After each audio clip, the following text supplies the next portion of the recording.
40 বছর বয়সী এক নারী দীর্ঘদিন ধরে পেটে ব্যথায় ভুগছিলেন। সাধারণ পরীক্ষা নিরীক্ষার পর তিনি জানতে পারেন এটি ক্যান্সারের লক্ষণ। চিকিৎসকরা জানিয়েছেন তার পাকস্থলীর ক্যান্সার হয়েছে এবং তা পেটে থাকা আবরণ বা পেরিটোনিয়ামে ছড়িয়ে পড়ার প্রাথমিক ইঙ্গিতও রয়েছে।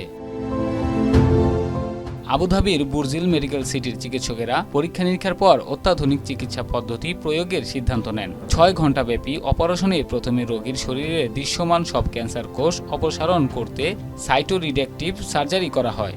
এরপর দা ভিঞ্চি রোবোটিক সিস্টেম ব্যবহার করে রোবট সহায়িত গ্যাস্ট্রেক্টমি সম্পন্ন হয়। টিউমার অপসারণের পর চিকিৎসকেরা পেটের ভেতরে সরাসরি উষ্ণ কেমোথেরাপি HIPC প্রয়োগ করেন, যা মাইক্রোস্কোপিক ক্যান্সার কোষ ধ্বংসে অত্যন্ত কার্যকর। চিকিৎসকরা জানান তাদের সমন্বিত প্রচেষ্টার ফলেই রোগী মাত্র 3 দিনের মধ্যেই হাসপাতাল থেকে ছাড়পত্র পান, যা এত বড় ক্যান্সার সার্জারির ক্ষেত্রে অত্যন্ত বিরল ঘটনা। এই সফলতা আমিরাতের ক্যান্সার চিকিৎসায় নতুন মাইলফলক। সার্জারি শেষে সুস্থ হয়ে আয়শা বলেন, আমার সুস্থতা এত দ্রুত হবে ভাবিনি। মনে হচ্ছে নতুন জীবন পেয়েছি। প্রারম্ভিক নির্ণয় ও আল্লাহর প্রতি বিশ্বাস থাকলে সবই সম্ভব।